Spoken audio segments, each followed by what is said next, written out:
지난주 설교도 그렇게 시작했는데 오늘도 두 가지 이야기를 드리는 것으로 말씀을 시작하려고 합니다. 첫 번째 이야기는 살고 싶다는 농담, 이런 제목의 그 책에 관한 이야기인데요. 이 책 저자는 이제 혈액암의 일종인 악성 림프종이라는 큰 병을 만나서 시련을 겪는데, 그 책 소개하는 글에 보니까 저자가 이런 시련을 겪은 후에 인생을 대하는 태도가 달라지고 인생을 바라보는 시각이 확 달라졌는데, 그런 달라진 시각으로 쓴 책이다. 그래서 제가 흥미를 가지고 이 책을 구입을 했습니다. 구입해서 책을 딱 펼치니까 제 눈에 그 첫 문장이 눈에 확 들어왔는데요. 이렇게 타이틀이 이렇게 돼 있었습니다. 망하려면 아직 멀었다. 이게 어떤 맥락에서 나온 내용인가 하면은, 이제 이분이 세 번째 항암 치료를 마치고 나니까 막 얼마나 힘든지 그 밤에 인생의 가장 고통스러운 그런 밤을 보냈다고 합니다. 그 고통이 막 얼마나 극심했는지 책에 이런 내용이 나옵니다. 침대에 누우면 천장이 조금씩 내려앉았다.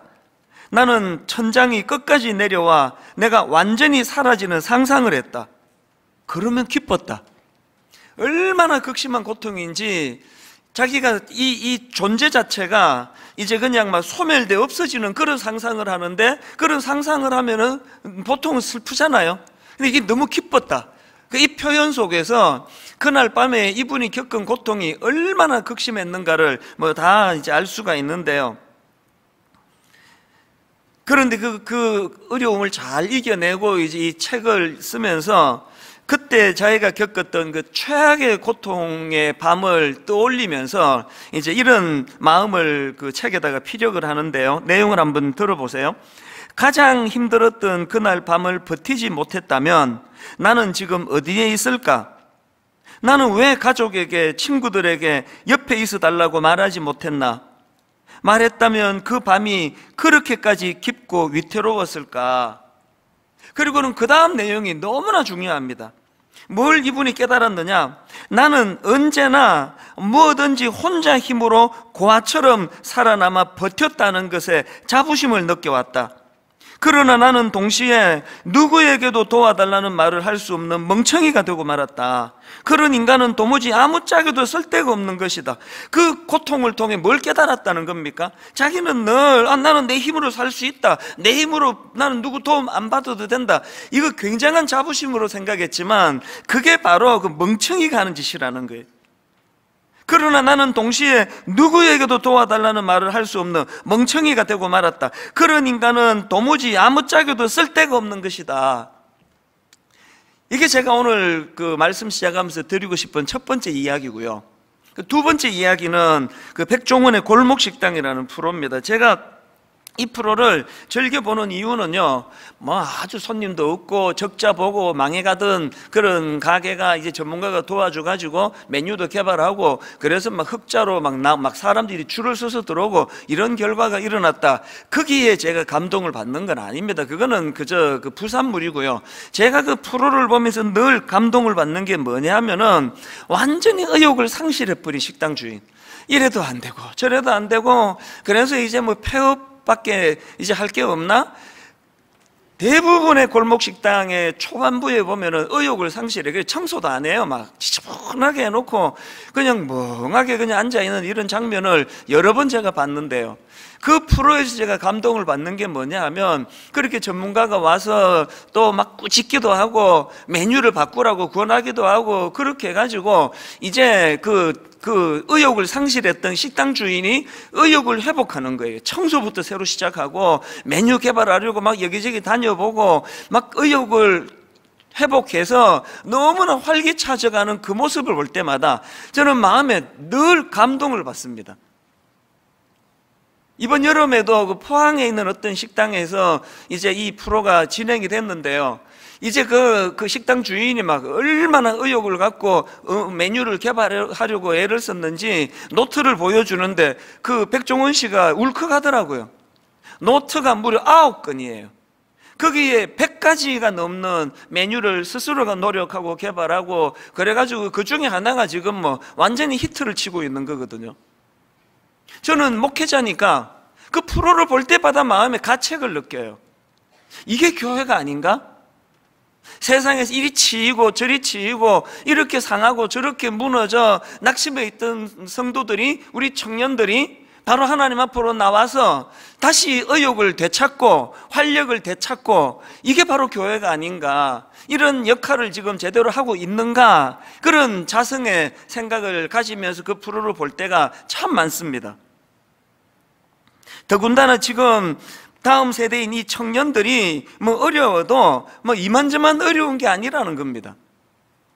언젠가 제가 그 머리 기사 하나를 보고 너무 마음이 아파가지고 그 기사를 제가 이렇게 복사해서 보관해 준 적이 있는데요. 머리 기사가 이렇습니다. 학업, 취업 스트레스, 20대 정신질환 증가율 가장 높다. 제가 충격을 받은 게, 이 주요 정신질환, 그러니까 공황장애, 불안장애, 우울증, 조울증, 이런 주요 정신질환 모두가 다 우리나라 20대 환자 증가율이 20대가 가장 높다는 거예요. 이 말이나 되는 소리입니까? 청년 시절에는 꿈에 부풀고 막 꿈을 향해 달려가고 그 우울할 정신이 어디 있습니까? 그런데 놀랍게도 저 기사를 보면서도 믿어지지가 않는 게, 이런 그 주요 정신질환 환자 증가율이 가장 높은 세대가 20대라고 하는, 이게 지금 우리나라입니다. 이게 우리 사회거든요. 왜 우리가 1년에 한 번, 그것도 새생명축제가 끝나자마자 청년주일로 그렇게 매년 지킵니까? 왜 이날만이라도 우리 청년들 왜 좀 기도하자고 그렇게 호소를 합니까? 너무나 지금 어려움을 겪고 있는 청년들인데, 게다가 더 심각한 건 영적으로 우리 같은 기성세대가 너무나 그 본이 되는 삶을 살지 못해가지고 지금 회사에 가면은, 캠퍼스에 가면은 교회 다니는 게 창피한 이런 상황이 돼버렸다는 거 아닙니까?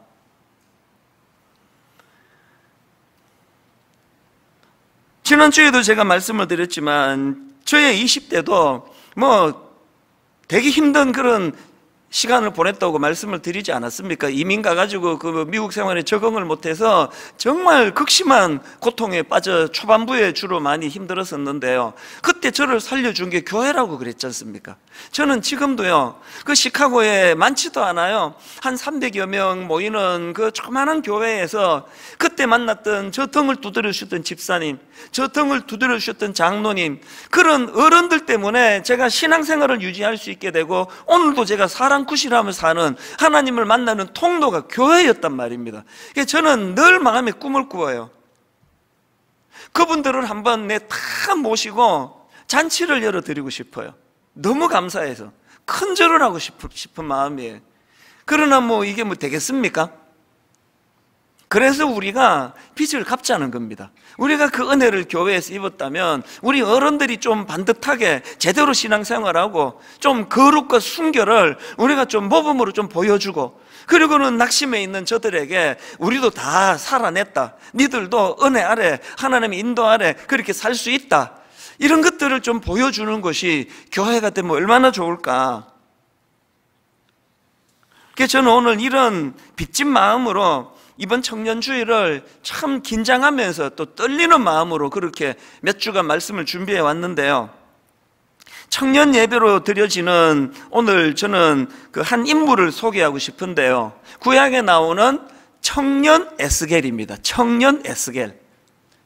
구약의 에스겔 선지자 하면은 참 초지일관 반듯하게 하나님 뜻을 구현해둔 그런 인물로 유명한데, 오늘 소개하고 싶은 건 그런 그 사역을 힘차게 하는 그 에스겔이 아니라 청년 에스겔입니다. 왜냐하니까 본문에 보면은 이 청년 에스겔도요, 그 젊은 시절이 만만치 않게 힘든 거예요. 25이라는 그 꽃다운 나이에 적국 바벨론으로 포로로 끌려가서 비참한 생활을 하게 되는 그 사람이 청년 에스겔입니다. 에스겔 1장 1절입니다. 오늘 본문. 30째 해 넷째 달 초닷새에 내가 그발 강가 사로잡힌 자 중에 있을 때에, 이게 굉장히 비참한 상황 아닙니까? 25 꽃다운 나이에 포로로 끌려와가지고 지금 5년의 세월이 흘렀지만 달라진 게 하나도 없습니다. 그 노역에 얼마나 정신적으로, 육체적으로, 영적으로 마음의 부대낌과 힘든 시간을 보냈겠냐고요. 사실 이 1절 말씀은 그런 인간적인 각도로 보면 참 에스겔의 비참한 모습을 다 담고 있는 표현입니다. 그발 강가 사로잡힌 자 중에 있을 때에, 그런데 1절 말씀이 신비로운 게요, 또 저 각도로 보면은 놀라운 희망을 또 볼 수 있는 게 이게 또 1절입니다. 이 각도로 보면은 절망의 말씀인데 저 각도로 보면은 희망의 말씀입니다. 자, 제가 초점을 달리해서, 포인트를 달리해서 1절을 화면에 다시 띄워드리려고 했는데요. 자, 1절을 다시 한번 보세요. 초점을 바꾸어 수 있습니다. 30째 해 넷째 달 초닷새에 내가 그발 강가 사로잡힌 자 중에 있을 때에 하늘이 열리며 하나님의 모습이 내게 보이니, NIV 영어 성경을 이 부분을 보니까요, I saw visions of God. 청년 예배이기 때문에 영어가 좀 나옵니다. 물론 그들이 내 영어를 알아듣는다는 보장은 없지만, 하나님의 시각으로, 하나님의 시선으로 볼 수 있도록 1절에서 하나님이 에스겔을 배려하고 있는 겁니다. 무슨 의미를 가질까요? 그저 인간적인 눈으로만 바라보면 자기는 비참한 존재예요. 포로예요.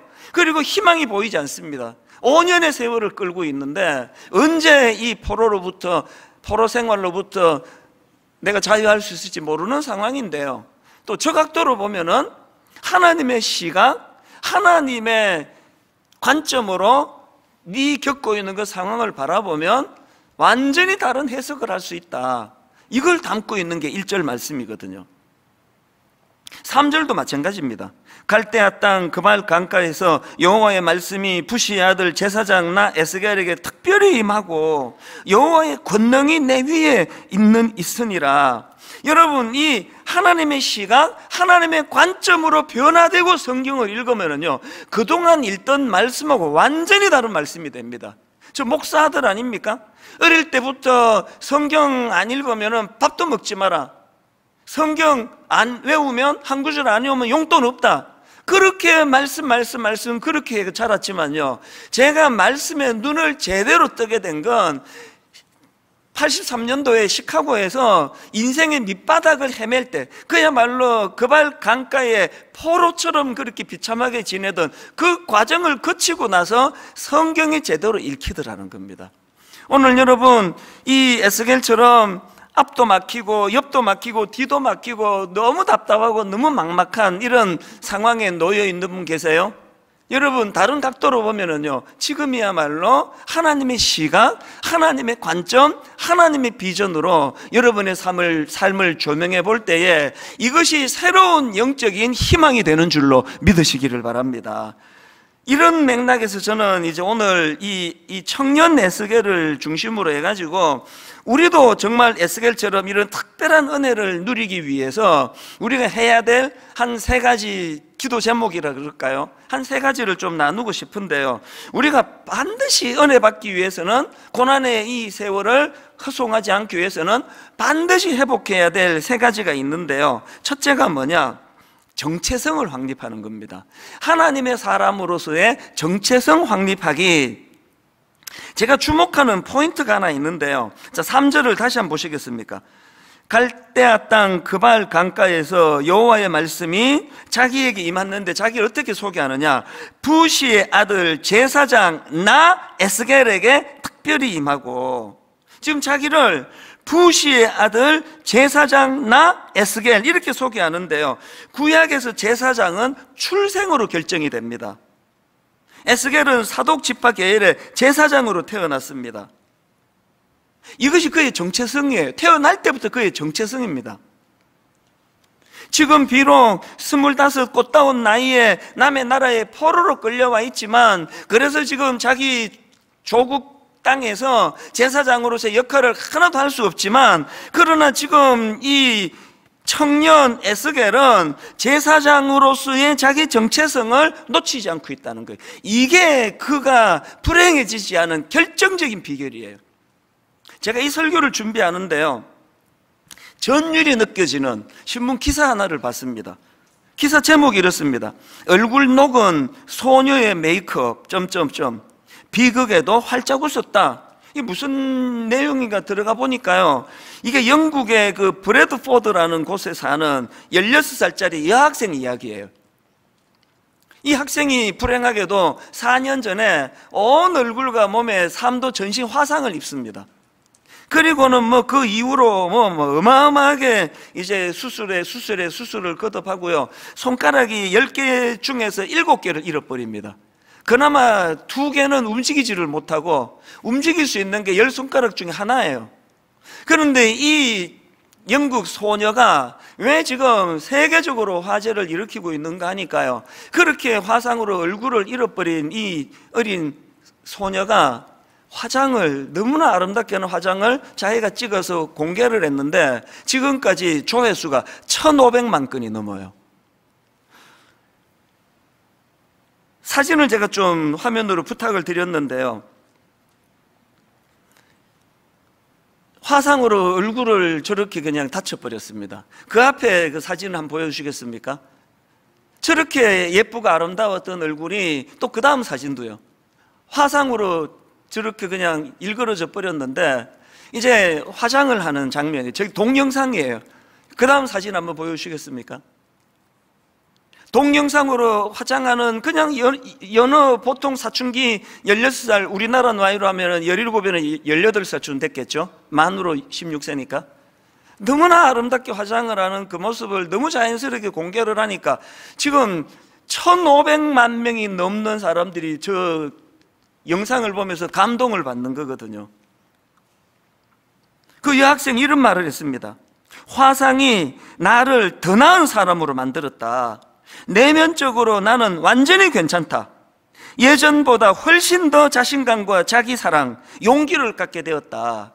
당당하게 자기 얼굴을 공개하는 그 기사를 제가 보면서 오늘 본문에 청년 내세겔이 떠오른 겁니다. 왜 떠올랐을까요? 공통점이 있기 때문이에요. 어떤 공통점입니까?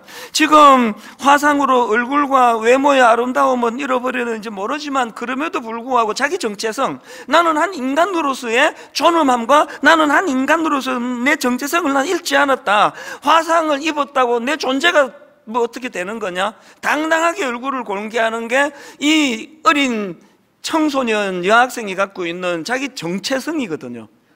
똑같이 에스겔이 지금 비참하게 적국인 바벨론의 포로로 끌려와 있지만 여전히 자기는 하나님이 택하신 부시의 아들 제사장이라는 거예요. 비록 그 역할을 수행할 수 없다 할지라도 나는 여전히 하나님이 선택하신 하나님의 사람이라는 겁니다.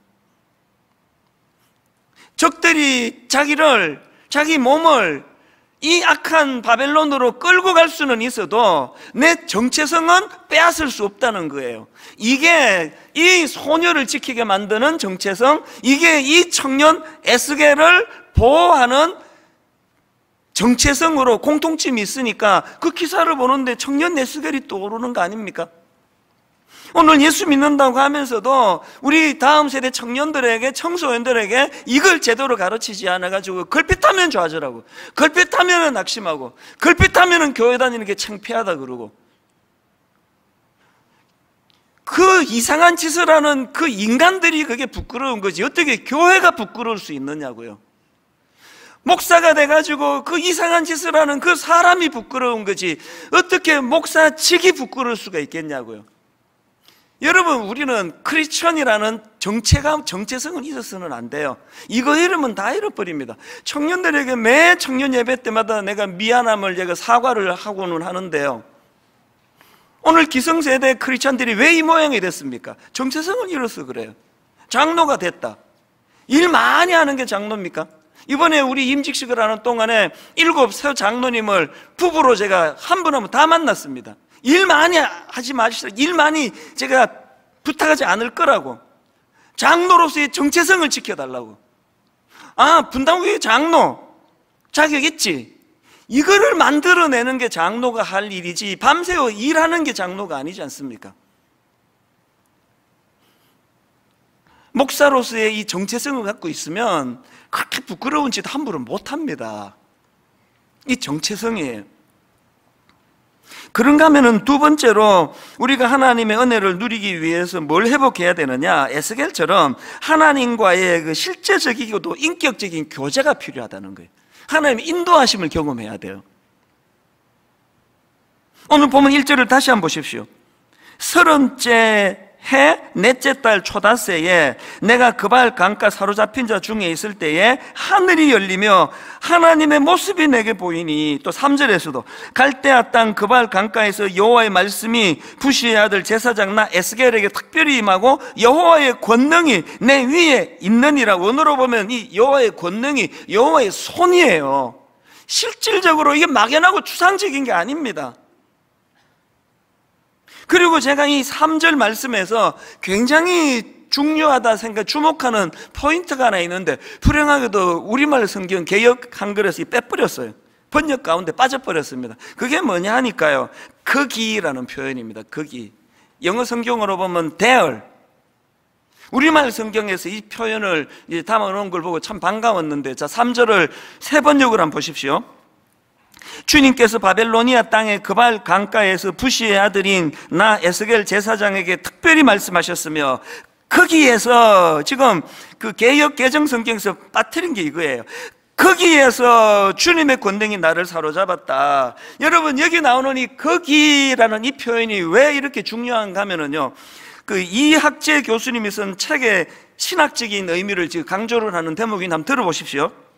하나님은, 이 따옴표 해가지고요, 하나님은 거기, 다시 말해 포로의 현장, 죄악의 현장에 함께 계셨다.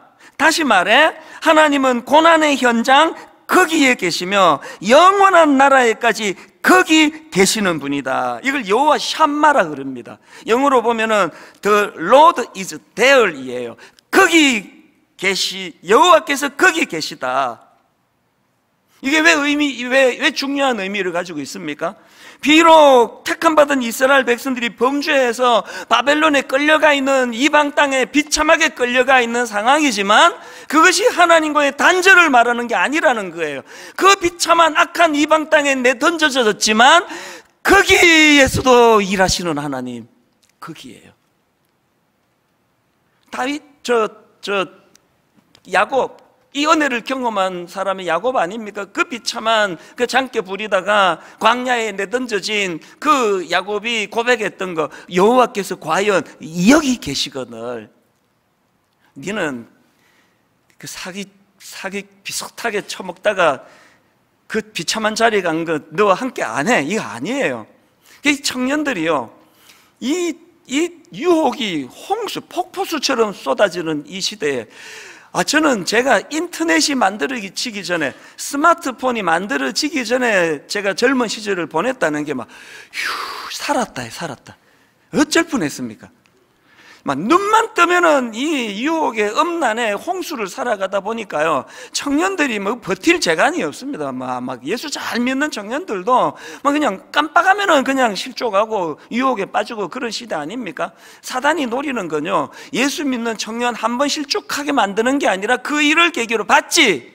너 자격을 잃은 거 알지? 하나님은 이제 너 같은 그 안에 함께 하지 않아. 하나님과의 이간질이 그렇게 시작돼요. 그래서 제가 청년 예배 때 맨날 강조합니다. 얼굴에 철판 까는 게 믿음이라고. 왜?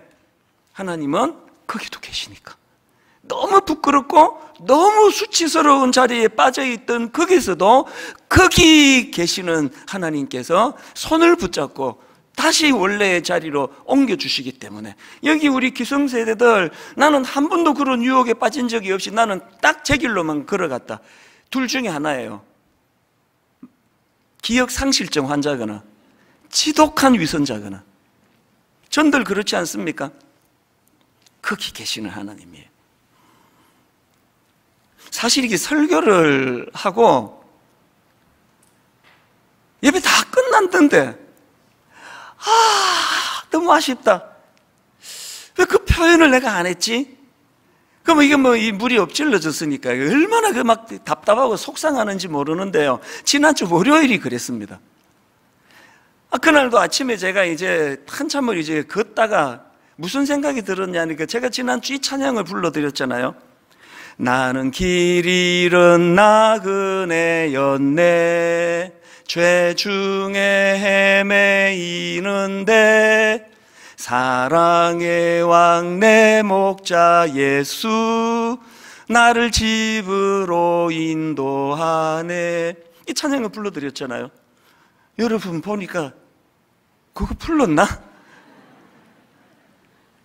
제가 월요일날 막 너무너무 안타깝고 막 원통했던 게요, 이게 이렇게 끝나면 안 되고 그 다음을 불러야 되는데 제가 그 영상으로 보니까 그 뒤를 빼먹었더라고요. 진실로 선함과 그 인자하심이 날마다 함께 하시리라. 이거를 내가 빠뜨려 가지고 계속 마음이 찜찜하고, 이게 진짜 중요한 포인트인데 이거 왜 빠뜨렸을까? 막 계속 마음이 너무 답답한 거예요. 그런데 그렇게 답답해할 때 거기 계시는 하나님께서 놀라운 깨달음을 주셨어. 그거 다음 주 청년 예배 때 쓰라고 내가 아껴둔 거지. 아니 진짜예요. 갑자기 답답하던 내 마음에 평안이 물밀듯 밀려오면서 진짜 이게 적절하다, 너무너무 적절하다. 그래서 우리 오늘 청년 예배 때 제가 제대로 불러드릴게요. 나는 길 잃은 나그네였네. 죄 중에 헤매이는데 사랑의 왕 내 목자 예수 나를 집으로 인도하네. 같이 부르실까요? 진실로 선함과 그 인자하심이 날마다 함께 하시리라. 진실로 선함과 그 인자하심이 날마다 함께 하시리라. 이제 그 다음이요, 영원토록 이렇게 확 올라가기 때문에 이게 도저히 못 부릅니다. 여호와 샴마. 여러분 월요일 그 사건도 마찬가지잖아요. 하나님이 교회 안에서만 저를 지도하시는 분이 아니라 길을 걷고 있는데 이게 설교 시간에 너무 안타까워가지고 아니 왜 그걸 내가 빼버렸을까? 다시 해석하게 해주시고 기쁨으로 바꾸어 주시고, 거기 계시기 때문이에요. 교회 안에만 계시는 거 아닙니다. 이스라엘 땅 안에서만 갇혀 계시는 분 아니에요. 우리 청년들의 삶의 현장에서 억장이 무너지고 오죽하면은 그 중요한 정신질환, 20대가 지금 급증하고 있다는 이런 현실 속에서도 여러분 그것만 바라보지 아니하고 하나님의 시각으로, 하나님의 관점으로 해석할 때에 거기 계시는 하나님을 실제적으로 경험하게 될 줄로 믿습니다. 그런가 하면은 마지막 세 번째, 이게 제일 중요한 건데요, 버텨내기예요. 여러분 에스겔이 어떻게 그 놀라운 그 은혜를 누리게 됐냐고요? 5년이라는 포로 생활 가운데 너무너무 억장이 무너지고 얼마나 아픔이 찾아오고 상처가 일어나고 수치심이 일어나고 하나님에 대한 의심이, 회의가 찾아오고 그 모든 것들이 그를 괴롭히던 그 상황에서도 에스겔은 버텨냈기 때문에 오늘 본문의 영광을 누리게 된 거거든요. 여러분 마태복음 20장에 보면은 포도원 그 품꾼의 비유가 나오지 않습니까? 예수님께서 이제 그 포도원 주인이 아침 9시에도 일꾼을 부르고 또 낮 12시에도 부르고 오후 3시에도 부르고 맨 마지막에 오후 5시, 이제 거의 이게 파장인데 문 닫을 때가 돼가는데 5시에도 부르는데요, 주인이 이상한 결정을 해요. 아침 9시부터 막 하루 종일 땀 흘리고 일한 사람한테도 한 데나리온, 12시도, 마지막에 5시에 온 사람은요 와가지고 뭐 일하는 거 좀 배우고 나면 끝이에요. 거의 뭐 공헌을 못했을 거예요. 똑같이 한 데나리온이에요. 당연히 불평이 나오죠. 뭐 이런 법칙이 다 있느냐고. 그러나 여러분 하나님이요 아침 9시에 일한 사람한테 그 책임질 게 없습니다. 왜냐? 마태복음 20장 2절에 나온, 한번 보십시오. 그가 하루 한 데나리온씩 품꾼들과 약속하여 포도원에 들여보내고, 하나님이 약속을 어긴 적 없습니다.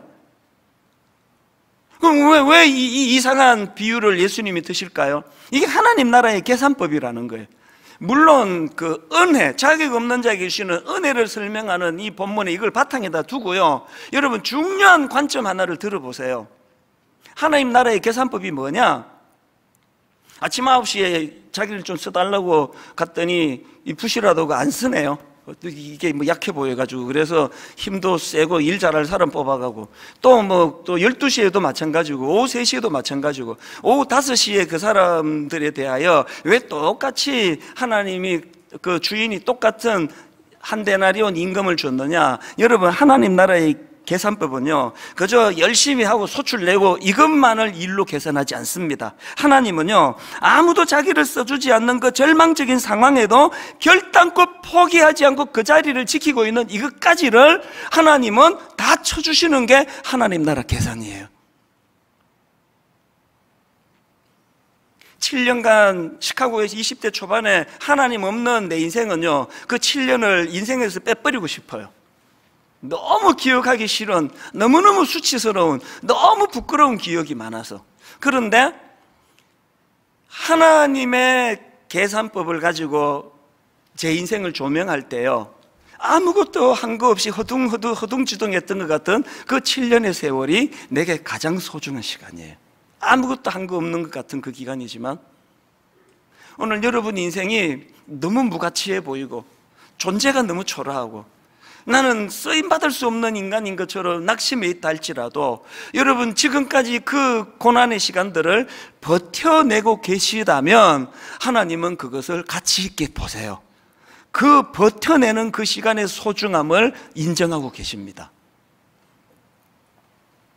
저는 오늘 말씀의 결론을, 이번에 설교 제목을 제가 견디며 지켜내야 할 소중한 것들, 이렇게 제가 잡았는데요, 여러분, 우리 하나님 자녀로서의 정체성만 붙들고 있다면, 우리가 지금 견뎌내는, 그래서 너무 무가치해 보이고 나는 늘 뒤떨어지는 것 같고 내 존재가 너무 초라해 보이는 이 모든 과정을 하나님께서는 삐까뻔쩍하게 9시부터 뽑혀가지고 그냥 폼 잡고 일하는 그 사람과 동등하게 대우해 주신다는 사실을 믿으시기를 바랍니다.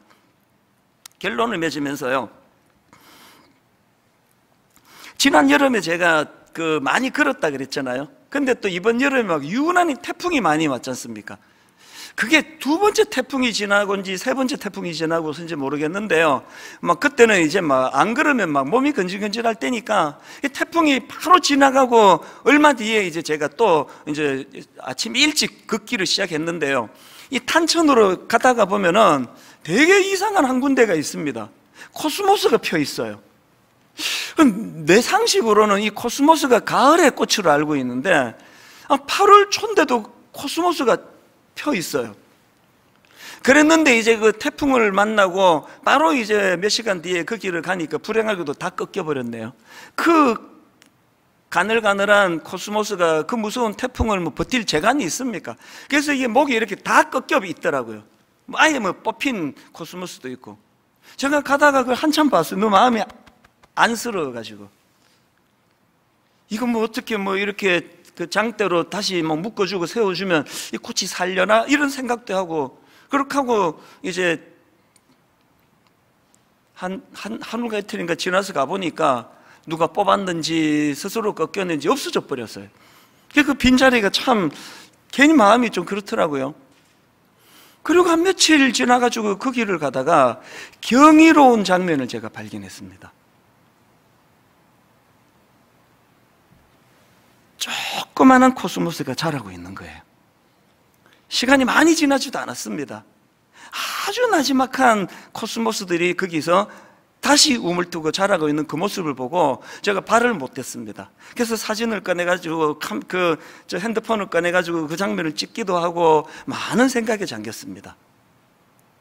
구약의 그루터기라는 개념을 아시죠? 지금 젊은이들이 부끄러운 교회가 돼버렸어요. 예수 믿는 소리 잘 못합니다. 왜냐하면 자꾸 이렇게 말한대요.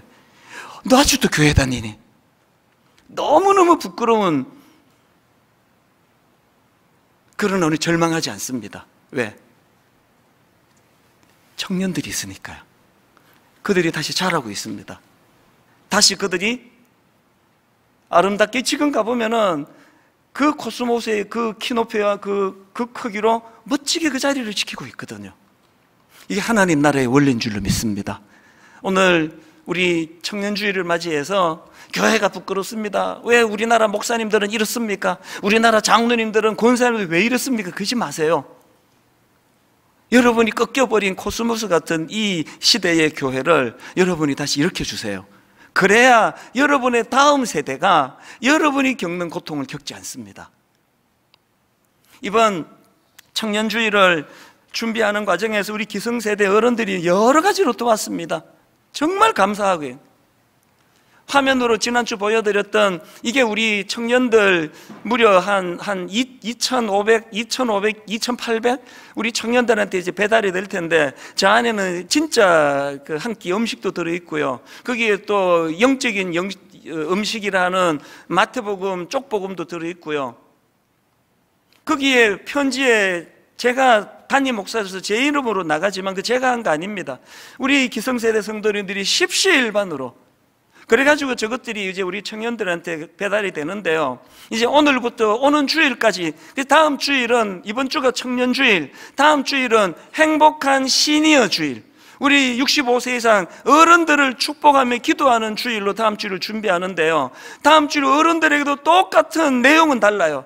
똑같은 의미의 가치를 담은 이 소포를 택배로 보내드릴 텐데요. 이제 이번 한 주간 동안에는 우리 어른들을 밥 한 끼 대접하는 마음으로 헌금해 주기를 바라거든요. 아까 우리 청년부 목사님이 와가지고 너무 고마웠어요. 목사님 이거 말씀하실 때 우리 청년들도 여기에 동참할 거라는 걸 좀 알려주십시오. 이번에는 청년들이 우리 어른들 밥 한 끼 대접하는 마음으로 큰 돈을 원하는 거 아니거든요. 이것이 세대와 세대가 단절이 되지 않은 아름다운 교회의 모습이 되는 줄로 믿습니다. 저는 오늘 이 설교의 결론으로 이 찬양이 저를 울컥울컥하게 하는데요. 우리 오늘 눈물로 한 알의 씨앗을 심는다. 그 다음 가사가 늘 마음이 아파요. 꿈꿀 수 없어 무너진 가슴에, 꿈꿀 수 없어 무너진 가슴에 저들의 푸른 꿈 다시 돋아나도록. 우리 가사를 기억하시면서 오늘 말씀을 생각하며 아버지, 태풍으로 꺾여버린 기성세대 코스모스 같은 이 현실이지만 하나님 다시 거기에 어린 삭시 돋아나고 새 코스모스가 자라나고 있는 줄로 믿습니다. 오늘 우리 가정의 자녀들을 기억하고 우리 교회의 청년들을 떠올릴 뿐만 아니라 이 땅의 수많은 젊은 크리스찬들의 낙심된 마음을 아버지 회복시켜 주기를 갈망하면서 우리 한번 이 찬양 같이 부르기 원합니다. 찬양합니다.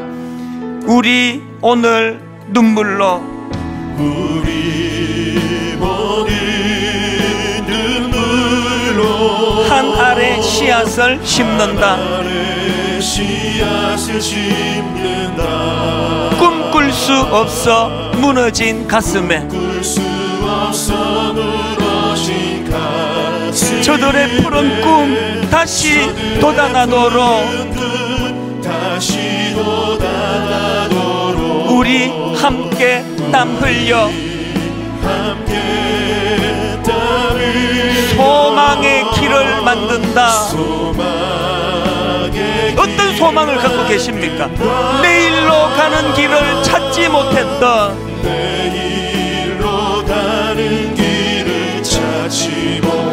저들 노래하며 달려갈 그 길 뜨거운 마음으로 찬양합니다. 그날에 우리 보리라. 뭘 보기 원하십니까? 새벽 이슬 같은 저들 일어나 뜨거운 가슴 사랑의 손으로 이 땅 치유하며 행진할 때 우리가 가진 꿈, 우리의 소망, 오래 황폐하였던 이 땅 어디서나 순결한 꽃들 피어나고 여러분 우리가 가진 소망, 푸른 의의 나무가 가득한 세상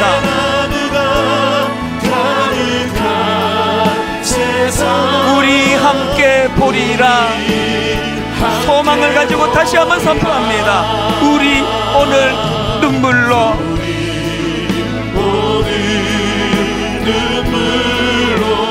한 알의 씨앗을 심는다. 꿈꿀 수 없어 무너진 가슴에 우리 아들 우리 딸 저들의 푸른 꿈 다시 돋아나도록 우리 함께 땀 흘려 소망의 길을 만든다.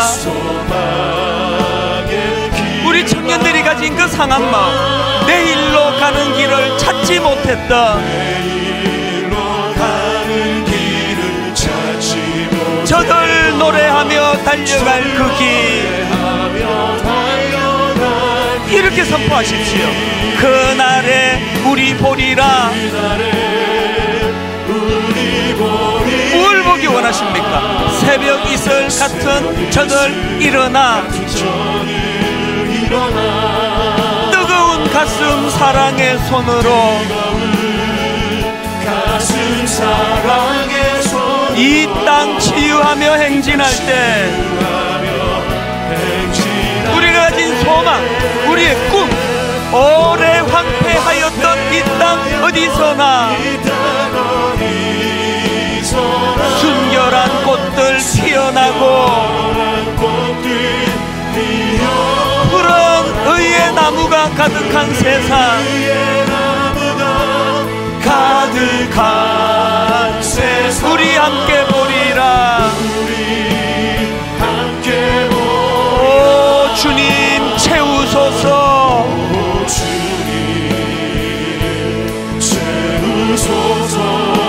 나의 잔을 높이 듭니다.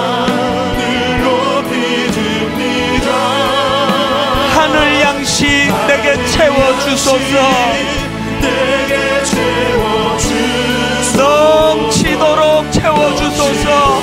우리 다 자리에서 일어나셔서 소망을 가지고 선포합니다. 오 주님 채우소서.